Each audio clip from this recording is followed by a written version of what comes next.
Tekereza agasimba gatoya ariko gafite imbaraga zikabije ku buryo gashobora gusimbuka ahantu buhagarikiye bukubye uburebure bwako inshuro magana. Agasimba kamaze imyaka kangari gatunzwe no kunywa amaraso y'izindi nyamaswa hakubiyemo n'ay'abantu. Ngwino duhure n'imbaragasa, kamwe mu dusimba twiteshamutwe ku ruhande rumwe, ku rundi ruhande kakaba gatangaje. Ushobora gutekereza ko imbaragasa ari izo kutujujubya zitunyunyuza amaraso gusa, ariko zibitseho amabanga yo kwihuza n'aho ziri, amayeri yo kunyura mu kaga, kandi zikaba zifite uruhare mu mateka. Uretse kuba zishobora gukwirakwiza indwara, nanone abahanga muri siyansi bazifashisha kugira ngo bashobore kuvumbura ikoranabuhanga ry'amarobo ashobora gusimbuka byisumbuye ku bisanzwe. Ubwo rero imbaraga z'imbaragasa ntizigarukira ku kuba zitera abantu kwishimagura gusa. Ngaho fata ikirahuri kigufasha gutubura utuntu dutoya maze duhishure isi ihishwe y'imbaragasa. Ziterwa n'iki? Zibaho zite? None se ni gute zashoboye kunyura mu byago byinshi byashoboraga kuzirimbura? Digadi, iyi ni Inyamaswa TV. Inyamaswa TV. Inyamaswa TV. Reka tubanze twibaze iki kibazo cyoroshye. Imbaragasa ni iki? Igisubizo: imbaragasa ni inyamaswa ibarizwa mu cyiciro ari cyo oda cyitwa Siphonaptera. Iryo jambo rifashwe uko ryakabaye risobanura ngo agapira katagira amababa. Imbaragasa ziri mu moko arenga 2500 bitewe n'inyamaswa zituraho. Burya imbaragasa zo ku mbwa sizo zo ku njangwe, sizo zo ku mbeba cyangwa izo ku nkoko. Yewe n'imbaragasa zitura ku bantu bagira umwanda ziri ukwazo. Ariko se kweri ni iki gituma imbaragasa iba inyamaswa irenze ku buryo tugiye gufata igihe cyo kuyiganiraho koko? Ngiye kukwereka uburyo ki imbaragasa ihambaye. Ku bijyanye no gusimbuka, imbaragasa ziri hejuru kuko irifata igataruka ahantu hakubye uburebure bwayo hafi 200 bitayisabye kwitugatuga, bikayishyira mu myanya y'imbere mu nyamaswa zizi gusimbuka cyane. Ni nk'uko umuntu yasimbuka inzu y'igorofa ikabakaba mu bicu igeretse inshuro 120. Ikindi kihariye ku mbaragasa ni umubiri wayo w'umutamenwa. Mu gihe twebwe abantu tugira igikanka kigizwe n'amagufwa arimo imbere akaba atwikiriwe n'inyama n'uruhu, igikanka cy'imbaragasa cyo kiba inyuma, inyama zikabamo imbere. Icyo gikanka kirakomeye cyane ku buryo gufata imbaragasa ukazicyonyorera hagati y'intoki ebyiri ari ukwirushya, ntipfa gupfa. Imbaragasa mu kurumana nabwo ntiyoroshye. Ifite ibice bigize akanwa kayo yifashisha ijomba mu ruhu rw'inyamaswa, ubundi ikanyunyuza amaraso nk'akavampaye. Ntacyo twaba tuvuze tutavuze ku buhanga bw'imbaragasa bwo kwihisha. Umubiri wayo uba urambuye, uyifasha gucengera hagati y'ubwoya, mu mababa no hagati y'indodo ku buryo kuyifata ari ikintu kigoye cyane. Aka gasimba karutwa n'impeke y'ururo, nyamara gafite ubushobozi buhambaye cyane. Mureke noneho dukurikizeho kureba ibyiciro by'ubuzima bw'imbaragasa, kuva ivutse kugeza ipfuye. Icyiciro cya mbere ni ukubirya. Imbaragasa nkuru y'ingore buri munsi itera amagi agera kuri 50. Ni ukuvuga ko itera amagi arenga 2000 mu buzima bwayo bwose. Ayo magi aba ari utuntu dutoya cyane, kandi ahantu kahana imbaragasa iba yayateye akanyanyagira hirya no hino. Icyiciro cya kabiri ni ukuba urunyo. Nyuma y'iminsi mikeya amagi arituraga akavamo utunyo. Utwo tunyo ntituba twagatangiye gutungwa n'amaraso, dutungwa n'imyanda iva ku tunyabuzima twapfuye, umwanda utabwa n'imbaragasa nkuru ndetse n'imbyiro ziva ku mpu z'inyamaswa. Icyiciro cya gatatu ni ukuba icyo bita pipa.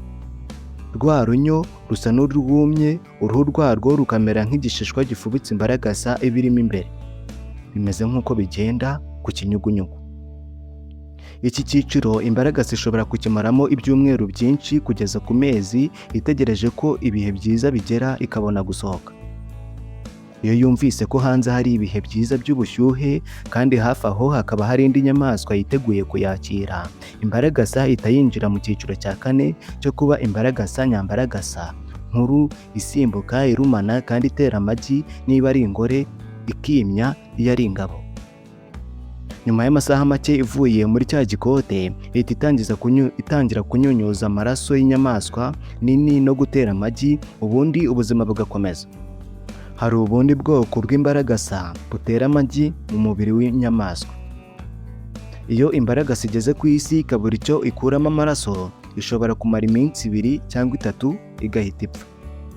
Iyo ibonye icyo kurya gihagije, muri rusange ibaho amezi menshi. Ndetse hari n'ubwoko bw'imbaragasa ibasha kumara 1 mwaka n'igice iyo ibonye amaraso mu buryo buhoraho.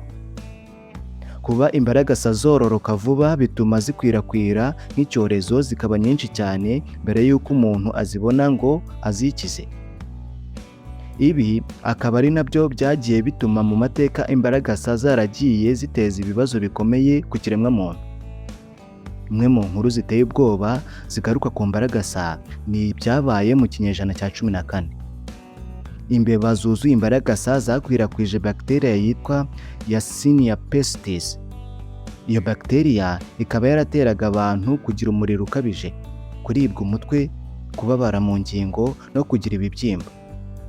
Icyo cyago cyiswe Black Death cyabayeho hagati y'umwaka w'1351 n'1357, kikaba cyarahitanye abantu barenga miliyoni 25. Ni ukuvuga abarenga 1/3 cy'abari batuye umugabane w'Uburayi bose icyo gihe. Ibi bikagishyira ku rutonde rw'ibyorezo byoretse imbaga kurusha ibindi mu mateka y'isi. No muri iki gihe imbaragasa zikwirakwiza indwara harimo nk'iyitwa Murine typhus na tapeworm infection. Twigeze kuvuga ko imbaragasa zitandukana bitewe n'ubwoko bw'inyamaswa zituraho. Reka tubirambure tugaragaza zimwe mu mbaragasa zitandukanye n'ubwoko bw'inyamaswa zikunze guturaho. Hari imbaragasa zo mu njangwe, muri siyanse zikitwa Ctenocephalids felis. Nibyo koko zikunda kuba ku njangwe, ariko niyo zigeze ku muntu ziramuruma. Nanone hari imbaragasa zo ku mbwa arizo Ctenocephalids canis. Ku isura zisa cyane n'iz'injangwe ariko zikunda kuba ku mbwa. Hariho kandi imbaragasa zo ku bantu, izina ryazo rya siyanse rikaba Pirex irritant. Muri iki gihe ntizikunze kubaho, ariko mu binyejana bya kera zabaga ari nyinshi. Hakaza rero n'imbaragasa zo ku mbeba, Xenopus lacheopes, arizo zakwirakwije cya cyorezo twavuze haruguru. Hari kandi ubwoko bw'imbaragasa butera amagi mu mubiri w'izindi nyamaswa, izo bita Pirex irritant muri siyanse. Izi zigatera mu birenge cyangwa mu ntoki z'umuntu indwara yitwa amavunja. Iyi mbaragasa iragenda igacukura akobo nko hagati y'amano y'umuntu, ikamwinjizamo igice cyayo cy'inyuma, umutwe ugasigara hanze kugira ngo ibone uko ihumeka. Itangira kumuteramo amagi ku buryo nyuma y'iminsi nk'itatu cyangwa 4 iyo idahanduwe, iyo mvunja iba ingana n'ishaza riri imbere mu mubiri w'umuntu. Zaba nyinshi nyuma y'igihe zikaza kuba amavunja. Iyo icyo kibazo kidakemuwe mu maguru mashya, zisiga umuntu atambitse ibirenge. Ibyo bikiyongeraho kwitera icyizere kubera ko bimutera ipfunwe mu bandi, bikamwangiza imitekerereze kubera ko aho gutekereza ku iterambere rye, aba atekereza ku buryaryate butera kwishimashima, akagera ubwo nyuma bimushimisha bikamuryohera ukuntu. Buri bwoko bw'imbaragasa bwagiye bwororokana n'inyamaswa yabwo kubera ko bubeshwaho no kunywa amaraso y'izo nyamaswa. Muri icyo gihe cyose imbaragasa zagiye zihangana n'inyamaswa zizicumbikiye zikoresheje imbaraga zazo. Intwaro yazo ikomeye ni ubushobozi buhambaye bwo gusimbuka. Iyo imbaragasa yugarijwe n'akaga, ihita isimbuka mu kanya kangana n'iby'igihumbi by'isegonda ikabivuyaho. Gusimbuka zibikurikiza kwihisha, zibifashijwemo n'umubiri wazo urambuye ku buryo zicengera ahantu bigoye kuzitahura, ako kanya zikaburirwa irengero. Hanyuma rero kubera ko zidakora ingendo ndende ubwazo, imbaragasa zibasha kugera hirya no hino binyuriye mu gufata ku zindi nyamaswa, zikazihara ifuti ituma zikwirakwira vuba kandi kure.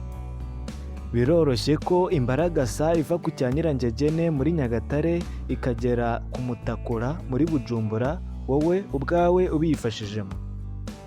Mu gihe imbwa yihunguye ivumbi maze imbaragasa igahanuka ikisanga aho ngaho nta yindi nyamaswa yo kuyakira ihari, ishobora kwihangana ibyumweru bike, nyuma yaho ikabona kwicwa n'inzara.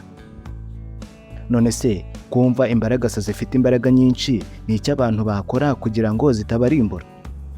Icya mbere, niba ufite inyamaswa mubana mu rugo, urugero nk'imbwa cyangwa injangwe, jya uhora uyikorera isuku ukoresheje ikiroso cyabugenewe kugira ngo ukure imbaragasa mu bwoya bwayo zitarororoka. Icya kabiri, jya usukura aho utuye, uhora umesa ibiryamirwa, woze itapi n'intebe ukoresheje amazi ashyushye, kandi niba ari umusambi cyangwa ikirago ubyanike ku zuba ryinshi.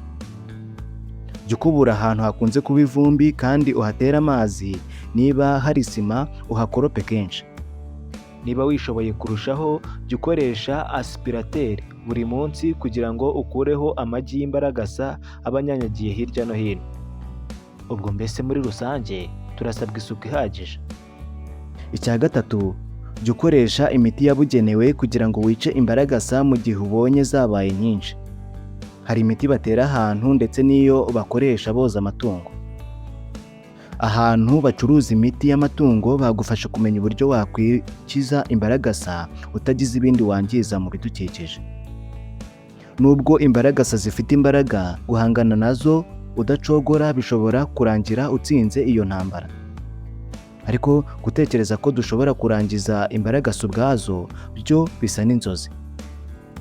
Ku rundi ruhande ariko, wabyanga wabyemera, imbaragasa turazikeneye. Abahanga mu bumenyi bagiye bazitegereza bakora ibintu bihambaye. Bakoze amarobo atambuka neza kandi agasimbuka ibanga barikuye ku mbaragasa. Bakoze ibikoresho bifatanya ibintu barebeye ku buryo inzasaya z'imbaragasa zikora. Nanone abahanga bazifashisha mu bushakashatsi bugamije kumenya ukuntu udusimba dutungwa n'amaraso tugira uruhare mu gukwirakwiza indwara. Nubwo ari uturemwa dutoya, imbaragasa si icyago byonyine kuko hari n'akamaro zifitiye abantu.